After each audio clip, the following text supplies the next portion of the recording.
A little bit of history in Alberta on mountain pine beetle infestations. There's a couple of infestations that have happened in the past that actually have recorded control measures being undertaken. The first one was in the early 40s in Banff National Park. 4,000 hectares infested, and a control program was initiated. About 27,000 trees were cut and burnt, and it was actually a weather event in 1943 that caused the population to decline.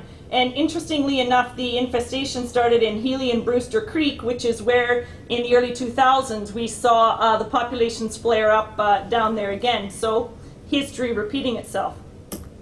Also interesting, we've got an article from the Albertan from 1943, and there's a paragraph right there that I found extremely interesting. And I hope you can read it there. It says, if control measures are to be successful in combating an outbreak of the mountain pine beetle, they must be undertaken in the very early stages of the infestation. Otherwise, there is no hope of saving the forest cover from complete destruction. So, lessons that we're taking forward now. In the 1970s, there was an outbreak in Montana that it was expanding. And in 1975, expanded along the Flathead River Valley into BC. And by 97, there were some infestations in Waterton National Park and also in the Castle River Valley areas. So I've just got the actual slides of the infestation from this, this outbreak. 1975, 76, you can see it start coming up in 77. You guys can see the yellow, yellow out there, I hope, everybody, okay? In 1978 and 79, there was a mild winter which allowed the populations to expand. And by 1980, there were 7,700 hectares in Waterton and Castle Valley infested. There's 1978, 79, so you could see that expansion. And during this infestation, many infested spots throughout the Porcupine Hills, Shelter Belt, and areas as far east as the Cypress Hills were picking up beetles. And there was a migration that was observed by screen traps in the mountain passes along the BC border. And this is an example of one of those screen traps. So you can see there's, you know, a little trap with screens. And does anybody know who that is? Howard Gates. If anybody has been around long enough to know Howard Gates, he was an old FIDS ranger. And there's just an up close there. So again, some long distance migration, that history repeating itself. 1980. In 1980, there was a control program initiated, and there were salvage and control zones. And in 1982, a few more trees were found in Kananaskis, which led to more intensive monitoring. And again, 1984, there was a winter weather event that caused the population to decline. 1981, 82, 83, 84, and pretty much down to nothing in 85. So over the span of the 5 years when a control program was initiated, they spent about $6 million and controlled 100,000 infested trees. And during this time as well, the CFS in Alberta funded mountain pine beetle pheromone research at the U of A. And after this infestation, this is when Alberta started using pheromone detection baits up the eastern slopes from the border up through Wilmore Wilderness Park. And we actually used those up until about 1999-2000 when we started seeing a lot more increase, and then we retracted our use of baits, so we quit using them, because if you're detecting beetles, there's no sense in putting baits up. You know you're going to get them. And the government actually published a document, Mountain Pine Beetle Control Program, a Success Story. Anyways, documents the entire program. So what is happening currently?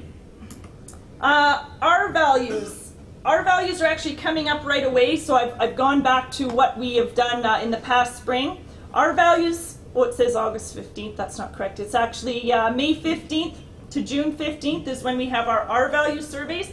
The R-value surveys, they're called also, if you've heard them, called overwintering surveys, but they're conducted after the winter is over. However, it is a beetle productivity measure, so how many beetles are attacking that tree versus what can potentially emerge from that tree in the following year. So anywhere you see on this map, these are our 3 previous years, so we like to compare how they did in the previous years to how well they did in this past year. So this year you can see anywhere where the warmer colors is where they did better in the province, so it's a relative measure. So you can see the differences between the areas, and quite often the area up here and the area south of Grand Prairie does very well. This year we actually saw a little bit less productivity coming out of the beetles after the winters.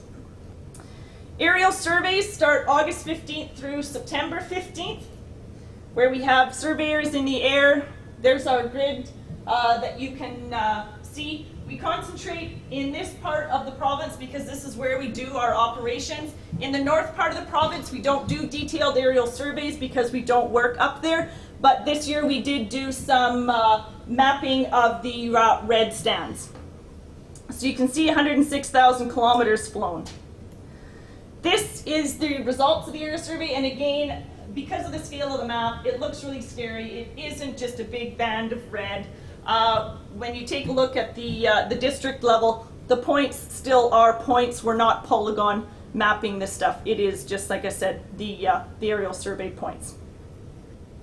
Green to red ratios are taken August 25th through September 15th. This is where we go visit some of these red tree sites on the ground, take a look at how many red trees there are and how many green or new attack trees are located in the area of that. We use that number to give us an estimation of how many green attack trees we have on the landscape, which then we use to develop our operational program and come up with a budget. So again, same thing, warmer colors, the higher the green to red ratio. And if you were here last year, I had put a big wrench up on the screen because our R values and our green to red surveys did not match at all. So where the R value said we had good productivity, the green to red ratio said nothing actually came out of those trees. There's no green attack trees around there. However, when we got down on the ground, that was not true. It was actually the R values that had better indicated to us what the population had been doing in the specific areas. So we had underestimated by a fair amount the number of green attack trees on the landscape. This year, because we were being cautious about our R value and green to red results, we had planned that we would see more green attack trees than what the green to red ratios predicted, but actually the R values and the green to reds actually matched this year. So that was nice to see. The information that we collect, we develop management zones in the province. So anywhere in green is our inactive holding zone, and we actually don't do any of the control there. The small band of yellow is our active holding zone, sort of a buffer in between the where we don't do anything and where we're aggressive. The red is our leading edge zone, and to note too, we don't have beetles throughout this entire zone, but we would action them as leading edge if we were to detect beetles in that area.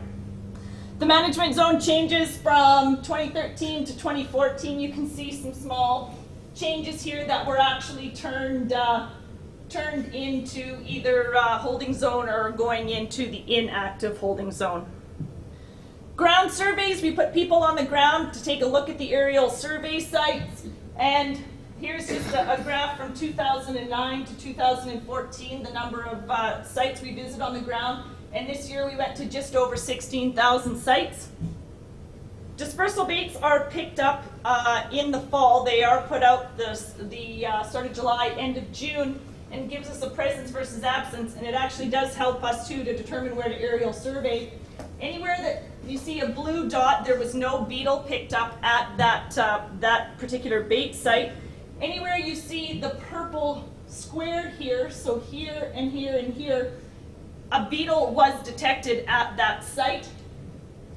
anywhere you see red, that's where we have a mass attack tree. So we consider a mass attack tree as any tree that has more than 40 attacks on that particular tree.